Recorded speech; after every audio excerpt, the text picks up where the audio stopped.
Nama yang berubah itu tidak mengubah hakikat bahawa bahasa Indonesia itulah juga sebahagian bahasa Melayu. Berita Semasa. Jangan lupa subscribe, komen dan berkongsi. Baru-baru ini, semasa lawatan rasmi Perdana Menteri Malaysia Datuk Seri Ismail Sabri ke Indonesia, beliau sudah memaklumkan rakan sejawatannya, Presiden Indonesia, Joko Widodo, mengenai hasratnya untuk memartabatkan bahasa Melayu dan menjadikannya sebagai bahasa rasmi ASEAN. Bagaimana tanggapan Profesor Datuk Seri Dr. Awang Sarian, Pengerusi Dewan Bahasa dan Pustaka, DBP, Institut Alam dan Tamadun Melayu, ATMA, Universiti Kebangsaan Malaysia, mengenai bahasa Melayu sebagai bahasa rasmi kedua ASEAN tersebut? Berikut adalah curitan siaran langsung daripada saluran YouTube Mahir Live. Kerajaan kita, terutama sekali yang amat berhormat Perdana Menteri, baru-baru ini ada kata mencetuskan satu idea untuk mengenai bahasa Melayu sebagai bahasa resmi kedua ASEAN. Mungkin Datuk Seri boleh ulas sedikit.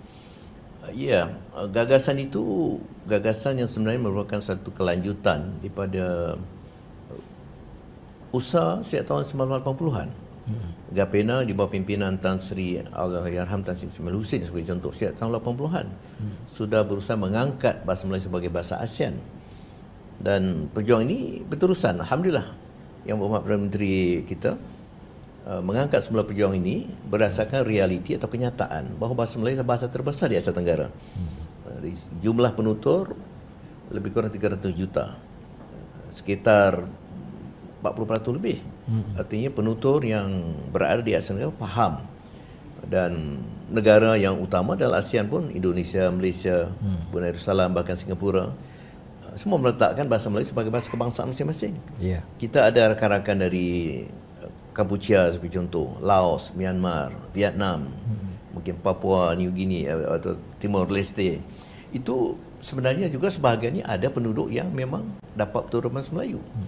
Jadi atas dasar itu pernyataan Perdana Menteri itu pun sangat lunak dan sangat tawaduk. Itu bahasa rasmi kedua ASEAN, tidak terus dikatakan dilonjakkan bahasa rasmi ASEAN. Bahasa rasmi kedua dengan harapan satu masa akan menjadi bahasa rasmi ASEAN.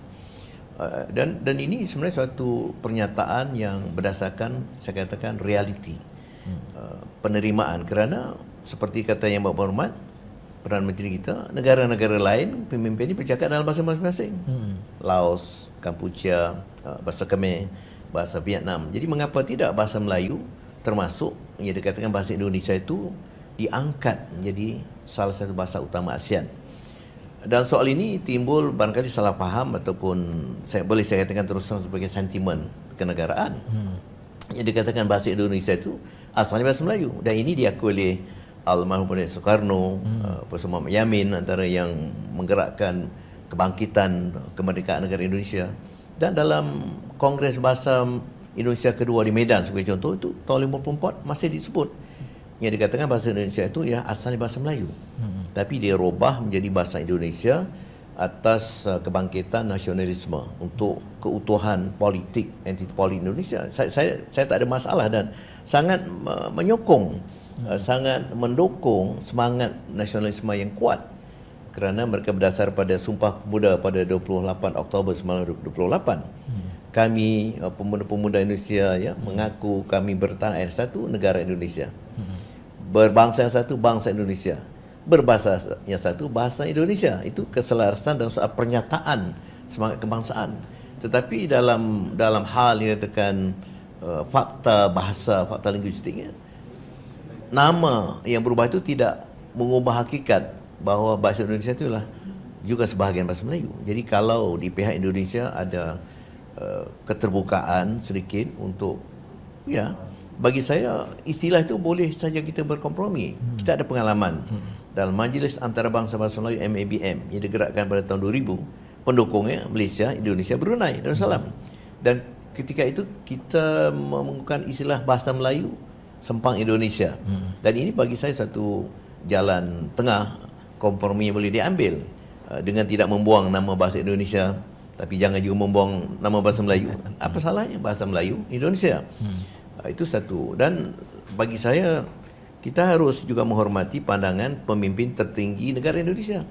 Presiden Jokowi sendiri apabila menerima gagasan daripada yang Bapak Perdana Menteri kita, beliau secara spontan mengatakan, ya, saya mendukung, saya menyokong untuk bahasa kita diangkat. Artinya itu pemahamannya betul.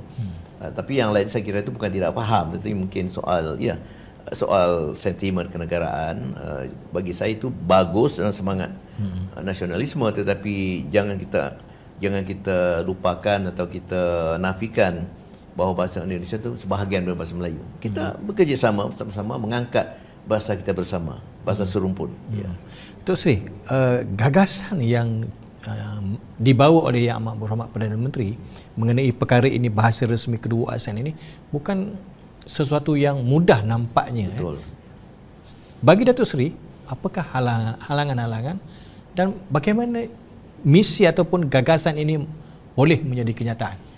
Memang tidak mudah. Saya sendiri melihat bahawa selagi negara yang penutur bahasa Melayu terbesar, Indonesia, tidak menerima gagasan ini, memang sukar. Kecuali dengan ada perundingan secara timbang terima, sebagaimana yang berlaku dalam, saya katakan, Majlis Antarabangsa Bahasa Melayu, dalam MABI, Majlis Bahasa Brunei Darussalam Indonesia Malaysia, kita ada persefahaman menggunakan istilah bahasa Melayu Sempang Indonesia.